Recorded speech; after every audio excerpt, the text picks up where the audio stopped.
Thank you, Ron. Thank you, Ron. How many CB students in here that's currently in school? Oh, so you are very familiar with Ron's red pen, huh? Yes. Oh, has he become? Are you graceful now? No, it's a green. Oh, it's a green now. I changed the color of ink. Still just as active. No, we thank Ron for introducing what a great guy. I hadn't been back since I graduated, so it's a great opportunity to be here and to talk about this important topic, mental health. I'm glad you all guys are all here to look into this issue that churches, not only churches, are facing, but our world. I want to tell a story. There was an air full of compassion that afternoon as the visitor unfolded her story to the woman's small group Bible study. And her daughter had been recently hospitalized and again for a chronic illness. It was so debilitating. She is often unable to get out of her bed. And she is in so much pain that she can not care for her small children. She can't even cook meals for her family or participate in any events. And as tears escaped down her eyes, her cheeks, the visitor explained how this trip to the ER was the third one in 4 years. And each woman leaned in, listening with deep care. A few nearby had patted the lady on the shoulder, and someone suggested that they should pray for her. And they did. With generous faith, they did. They prayed for her. And then somehow someone asked the visitor where the daughter where she had been admitted. It's called Highlands Psychiatric Hospital. They asked the daughter that. And the visitor whispered back to the lady who asked her. And so within moments, the compassion in the air shifted once they found out where she was going, replaced with a sense of stigma and confusion. Rejection of those with certain kinds of illnesses is an old, bright, and at the same time, at that time of Christ, there was plenty of it blowing around in Christ's day. There was lepers, there was barren women, there was the poor, were all victims, as were the deaf and the blind. And so we want to look at some things and how we want to consider how important it is for us to take this cause seriously in our churches, whether we are elders, deacons, ministers, even members, even it creeps into our homes. And I'll share a story a little later in our presentation. But in the 9th chapter of the Gospel of John, we see Jesus' comfort head on a community's attitude toward his outcasts, while at the same time I won't walk around much because I don't want to trip on the wires here, so I'll just stay here. But Jesus, he had a great eye for the outcasts, while at the same time doing what he does best, which is healing. He heals the blindness, two kinds of blindness.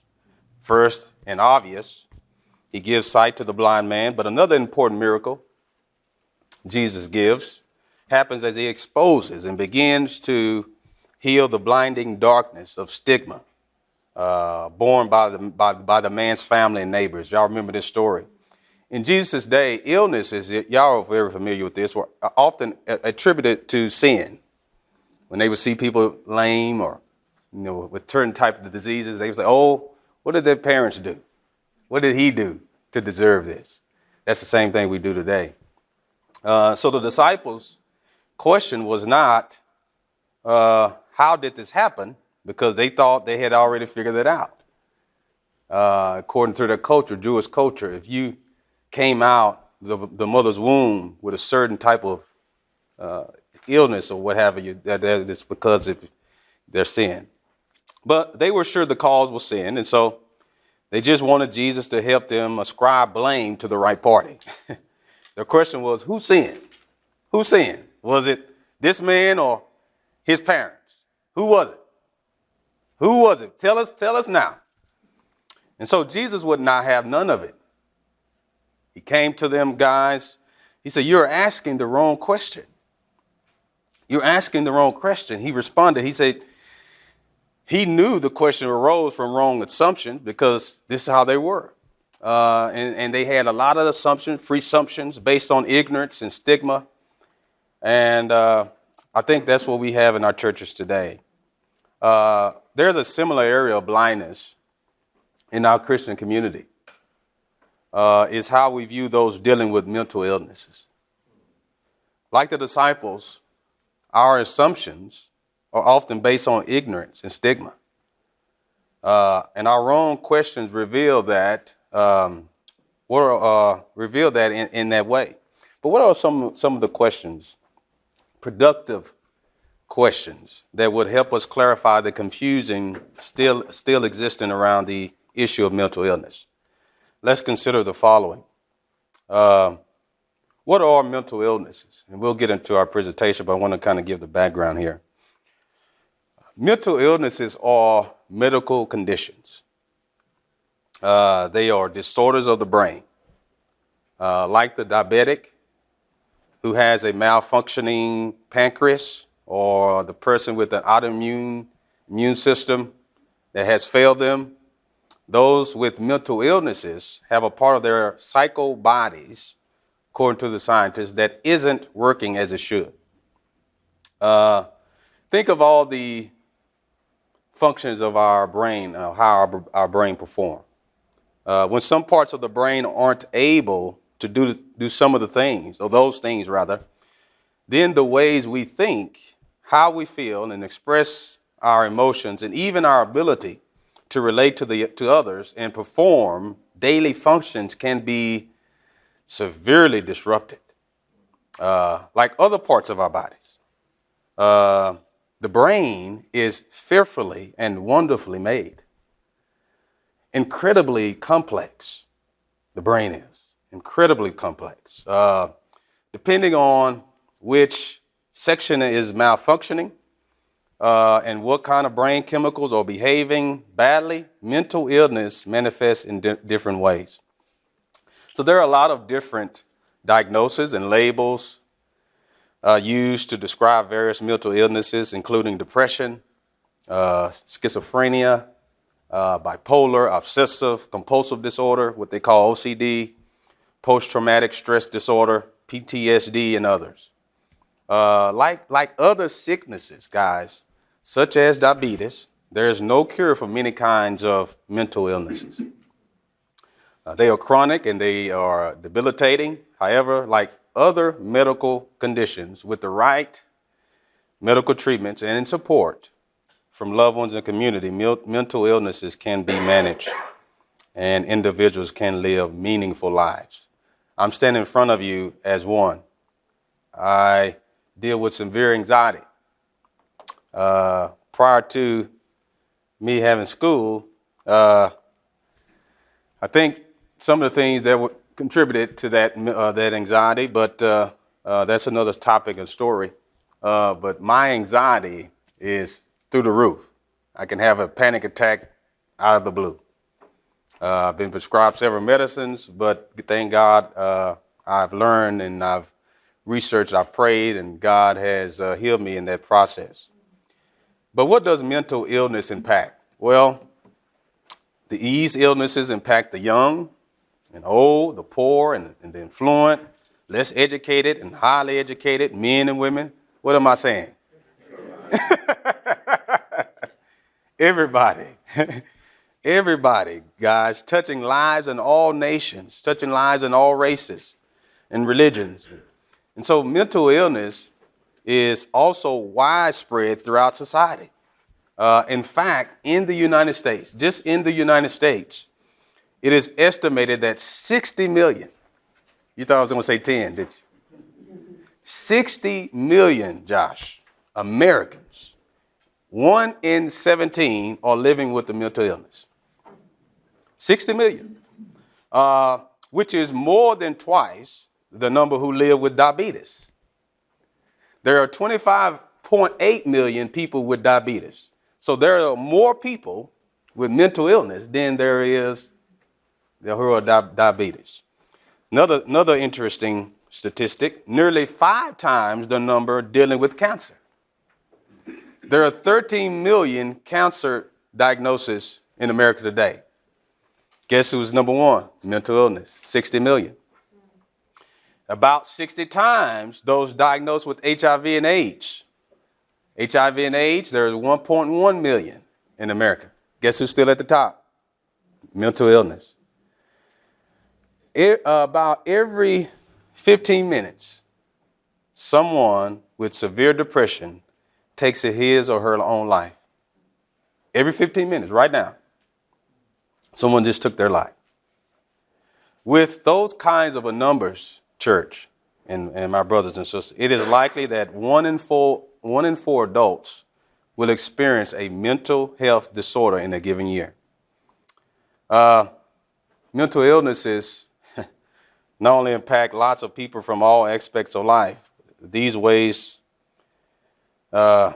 these disorders disrupt lives is so profound, guys. Often people with mental illness turn to drugs and alcohol to try to address their mental anguish, but many cannot hold steady this way of living. It's very saddening because you see it every day, especially me. Many cannot hold steady their employment, and thus those with mental illness, they make up over 25% of the homeless. 25% of our homeless in our population today struggle with mental illness. It is also estimated that about 20 to 25% of jail and prison inmates, as well as the youth involved with juvenile justice systems, live with a mental illness, and they're not getting the help. They rather lock them up than fix the main problem, and the main problem is in the head. Church, in addition to all these different groups around of people who are impacted by mental illnesses, everybody, there is yet another segment of society we need to know about. This group can be as much as 20 times larger than the population suffering with mental illness, and it is quite an invisible group. Its members are weary and courageous. These are the families, the spouses, the parents, the children, the siblings who care for and love love others. And so we'll get into how can we respond as a church. If there's any elders in here, ministers, how can you respond to your members? If there is anyone that may be dealing with a mental illness here today, how can you seek the help? We'll provide some information where you can do that, or how you can add this to your church if you don't have this ministry today. So we'll begin here in our presentation. I hope it works. If not, we'll just go. Okay. God is with us. All right. Mental health in the church. What the Bible says, this is a prophet in the old times. Isaiah chapter 9, verse 6, it says, "For unto us a child is born, unto us a son is given, and the government shall be upon his shoulder. His name shall be called Wonderful" what? Say it all again. Everybody say Wonderful Counselor. Wonderful Counselor. Wonderful Counselor. When I left Sunset, I kind of knew where I wanted to go. Throughout my 2 years here, I was like, I know the Lord want me to do something. I don't know what it is. I don't know if it was college ministry, youth ministry, or pulpit ministry. Matter of fact, I was scared of the pulpit at that time. Still being 26, 25 years old. I was like, nah, I'm not ready for that yet. So let me go out to the college of the youth. And so when I left school, I said, there are a lot of people out here hurting. Like I say, I abused drugs prior to me being in school, coming back to the Lord, and I left the faith as a young, and when I went off to college, and I saw that there was a need. I would come from a single parent home, and so I saw the need of counseling. That's what God had laid on my heart at the time, and so I furthered my studies, as Ron mentioned, at Liberty, and I received several certificates in Christian counseling and the need of a counselor. But we see who's the wonderful counselor. We know the prophet who he's referring to, which was Jesus, the mighty God, the everlasting Father, the Prince of Peace. Interesting to note that he mentions this wonderful counselor that sometimes we kind of overlook. I'm going to give you some more statistics here. According to the National Alliance on Mental Illness, approximately 1 in 5 adults in the U.S., this is pre-pandemic, 43.8 million. The numbers I gave to you was post-pandemic, 60, went up 20 million. In 2 years, pre-pandemic numbers to the numbers I gave early. This is including our children that were locked in houses for months, couldn't go outside, couldn't play, couldn't interact, couldn't go to school, people losing their jobs, etc. And the churches, it is time for us to recognize the need. 18.5% experiences mental illness in a given year. In a given year, guys. Incredible. Approximately 1 in 25 adults in the U.S., 9.8 million, or 4% experience a serious mental illness in a given year that substantially interferes with or limits one or more major life activities. A year ago, my daughter deals with asthma. And so when the pandemic occurred, my wife and I decided not to send her to public schooling anymore. We made the decision to homeschool. We thought that was the best for her, and it would probably hate anyway. She was getting bullied prior to that at school. And we would try to tell the principals and teachers, and they would just brush it off. Oh, we'll take care of it. And every other day she would come home and we'd be like, daughter, what's wrong? Why? Oh, my daughter, she's just so friendly. We try to put her in karate and everything else. You gotta be tough. You gotta fight. No, I'm just joking. But that didn't work out. She'd get kicked and start crying, and we try to put her in soccer. She'd start crying. So we like, okay, we just going to homeschool her, and we made some adjustments in our lives and some sacrifices, and said, okay, we'll just homeschool her. A year later, my wife came to me crying. I was like, what's wrong? And then she kind of hid this from me for a couple of days and weeks and stuff like this, and she was like, your daughter is just saying things like she didn't want to live anymore. Yeah. Here it is, a preacher who strives each and every day, pray for his children, do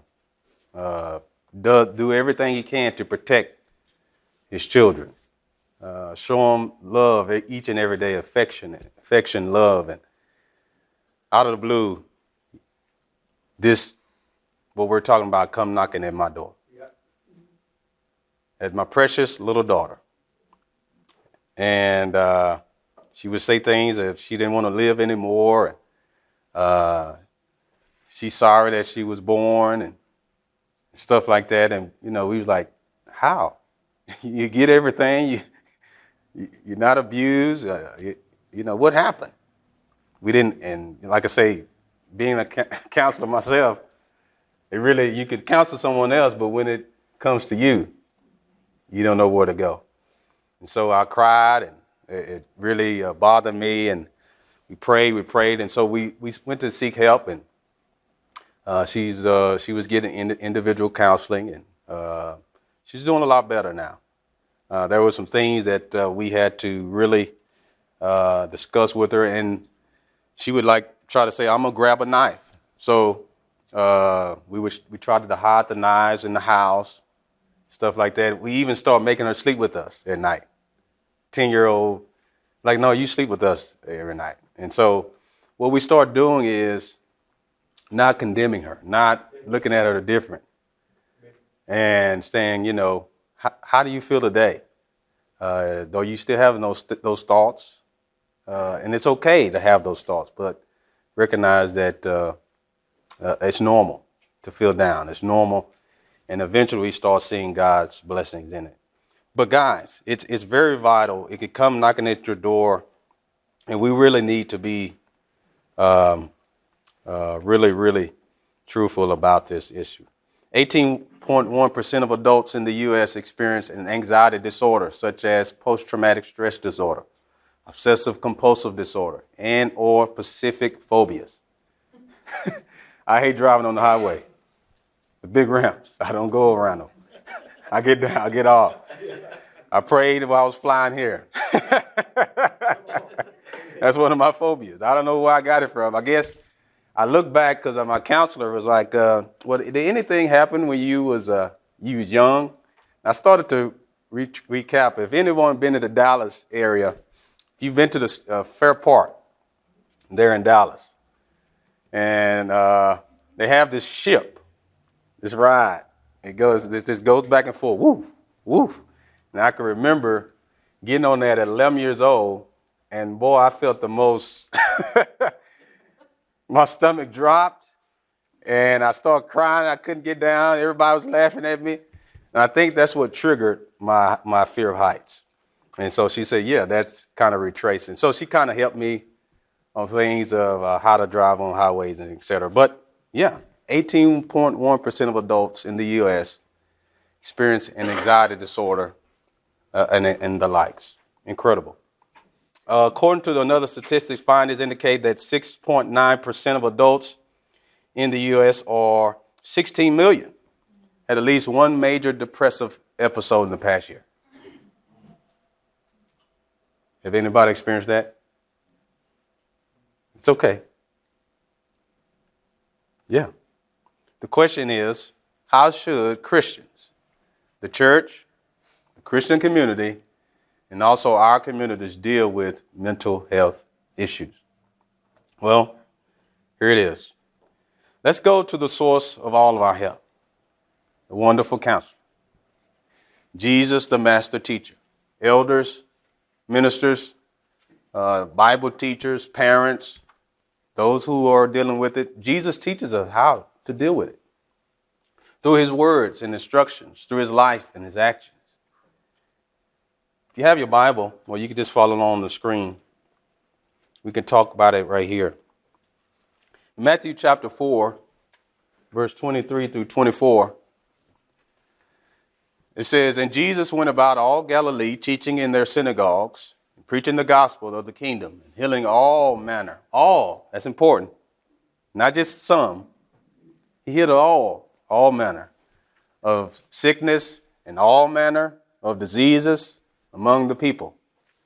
And his fame went throughout all Syria, and they brought unto him all sick people, not just the diabetic, not just the lame, that were taken with diverse diseases and torments, and those who were possessed with devils. I did a lesson on that at my church two Sundays ago about demons and how they like to they don't have bodies, so they like to possess our bodies. They are very real, very, very real. And those which were lunatic, and those that had palsy, and he what? He healed them. It's just church's duty to do the same, isn't it? Show people the way. Things to note, guys. All manner of diseases, diverse diseases and torments, sicknesses in three areas. Spiritual. We got to deal with the spiritual, right? Possessed with the devils. We got to deal with the mental, lunatic. We also have to deal with the physical part, palsy. So that's what the church's job is to do, these three parts. Now, we can't do it like Jesus. I'm not saying that you can touch somebody's physical part of their body and heal them, but you can lead them to. You can show them the love. You can show them the compassion. And that's what people are looking for. They brought those people to who? To Jesus. That's what we need to do. We need to start bringing people who deal with these issues to Christ. We have to recognize the need, guys. When people seek for help, we need to show them the love and give them the resources that are out there. They did not look at them differently. They openly brought them. And there was no concern about stigma. They didn't talk about it. Someone feels suicidal, don't look at them as like there's a problem. They were welcome to bring them.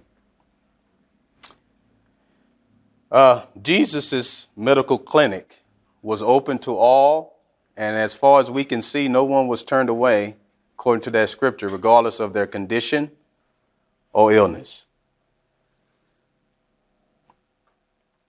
Don't be ashamed to seek professional help for mental health problems in your life or the life of a friend or a loved one.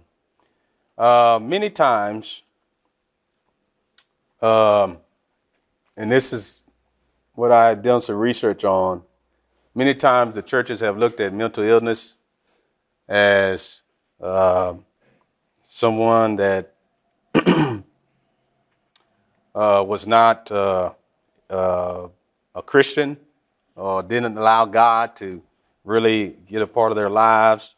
And they were really looked upon, and eventually a lot of them killed themselves, suicidal, or left the church, went to other churches that cared, and et cetera, or went to the drugs.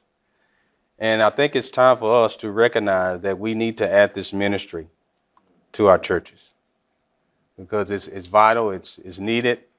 And I think this is another way where we can lead people to Christ, and people will really see the compassion and love that Jesus has for us all. I want to show you guys something else, and then we'll be closed in a few.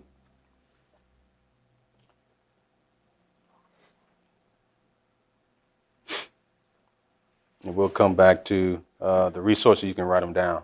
So how should the church respond? How should our ministers and our elders, and how can we begin these types of ministries? We have seen that the community surrounding the man, when we talked about earlier, with his illness in his eyes, responded to his needs, and with ignorance and stigma, how all those people were like, oh, that he'd sinned or his parents sinned. But Jesus responded differently. How should we respond to people with illness in their brains? If we remember, the blind man's family was treated with suspicion and blame. But Jesus took another approach. How will we support families who support their loved ones? As with all kingdom love, we respond first with our right heart, with the right heart. We got to have the right heart. Then with the right ideas. The right heart, the right ideas, and then finally the right action, leading them to the right people. As Matthew Henry, an early 18th century British minister and Bible commentator, noted, he said this, and I quote, "Let us learn how to value our own reason and to pity the case of those that are under the prevailing power of distraction or delirious, and to be very tender in our sinceries of them and conduct towards them, for it is a trial coming to man, and a case which sometime or other may be our own." With even greater simplicity, Jesus reminds us that we should care, right? We should care for those in society that has given up, that society has given up on, such as the naked, the hungry, and the imprisoned, as though we are caring for him. And Mother Teresa showed us how to love this way through her life and her prayers. This is one of Mother Teresa's prayers. She said, "Dearest Lord, may I see you today and every day in the person of your sick, and while nursing them, minister to you. Though you hide yourself behind the unattractive disguise of the irritable, the exacting, the unreasonable, may I still recognize you and say, Jesus, my patient, how sweet it is to serve you." Guys, if we realize and recognize this, we'll be a better church in the future than we've been in the past. Amen. Once our ignorance is addressed and our compassion is ignited, there are some practical ways a church can help overcome stigma and reach out to the mentally ill and their families. Here are some ideas. Make your church a safe place for those who suffer. To do that, a church body needs to be transparent, like I was today. I reach a lot more people that way. Be transparent about brokenness and acknowledge that all of us struggle with weak areas in our lives. Paul was very good at that, wasn't he? He always used to bring up the way he was prior to his experience on the road to Damascus. He says, "I was a Hebrew of Hebrews. I was zealous, but God. So be transparent to you about brokenness. Number 2, equip your church. Elders and those members give to equip the church with the tools it needs, right, to serve those with mental illnesses and other aspects and their families. Develop or identify your congregation's theology of suffering. Develop or identify your congregation's theology of suffering. Develop a group or staff for this area. Offer support groups. Create alliances with nonprofit organizations that are in your community with local mental health professionals. Local mental health professionals, what I found, they love to help churches, but we don't come to them. They would love to provide resources and et cetera for our members. Treat hurting people like other people. Be a friend to them. Include them in the gatherings. Invite them when groups are going to lunch. As needed, refer them on to a professional help. But don't pass them on. Follow up with them. And at the same time, set healthy boundaries. You had a question? What do you mean by theology of suffering? Great question. We need to realize, look at Scripture and see what suffering is. God gives us the theology of suffering. And we need to recognize that this is included, mental health. It's not just some type of thing we could just brush off. They are suffering. And yes. And so those are ways we can kind of recognize and include them into our everyday structures of our church. And to follow up on that question, don't expect them to be able to get all the resources or the help. It is our duty to help them do that. Because if they had the answers, they would have did it in the beginning. Right? Address the stigma of mental illness by talking about it openly in our congregations. They are sitting in your pews, guys. I'm telling you, I get a lot of calls and things that I can just tell you guys about, and I know other ministers in here can vouch, and elders and et cetera. but they are sitting right in your pews. I'm talking about married couples. I'm talking about their teenagers, even, and the list goes on down. Single mothers, all of it. Include general prayers for the mentally ill in congregational praying. Also, this is important, highlight and financially support local ministries who serve the homeless, the incarcerated, the indignant mentally ill populations, because this is where they all are.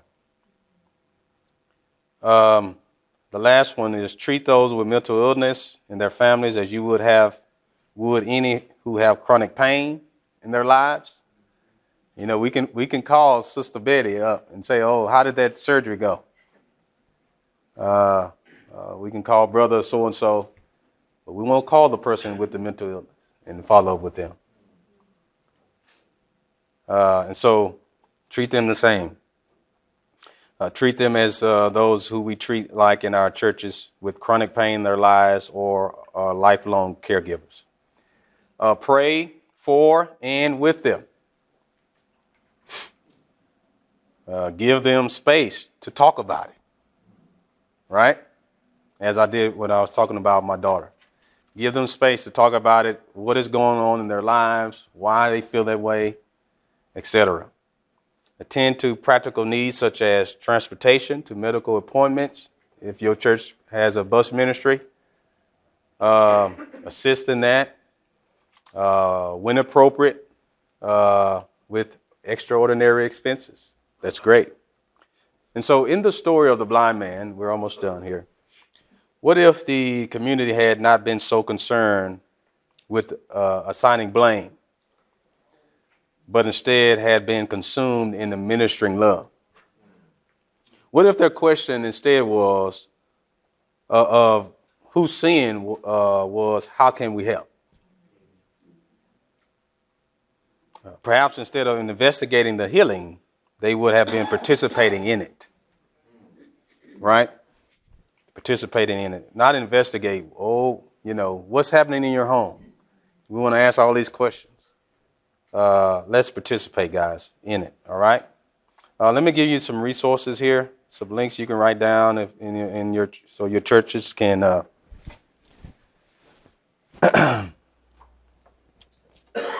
can follow up. There's some great programs out there, nonprofit organizations, and links you can follow up. You can put brochures in your congregation. Let's see if it'll work.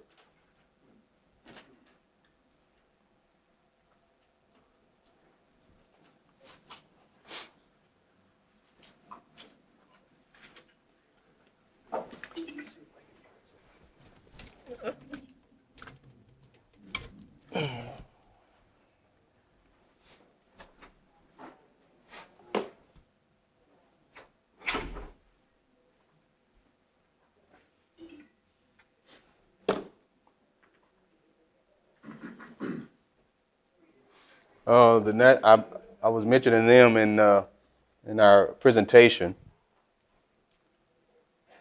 National Alliance on Mental Illness. You can go to that link. They have multiple resources that you can go through their free brochures. You can put in your informational booths at your churches.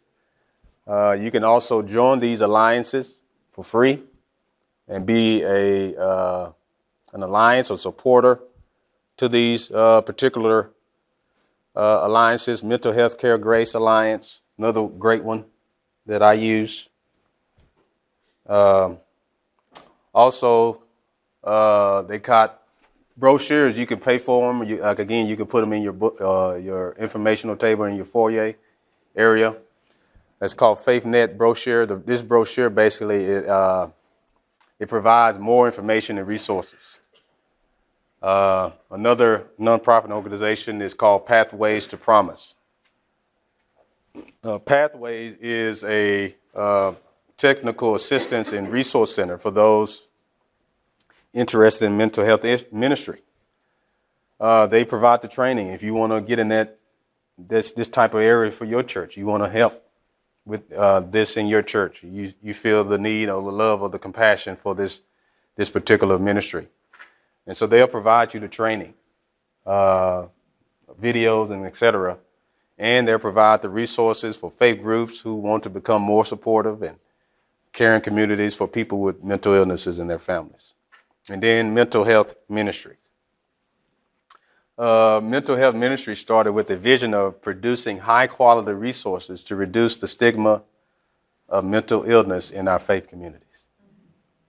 And so these are some great resources. Any other questions? Again, I want to thank you guys, and I know that you were here for one reason, to really look at the important part of mental health in our churches. And I think if we can recognize and realize the importance of it like Jesus did in his day, we can lead people to Christ. Thank you guys, and God bless.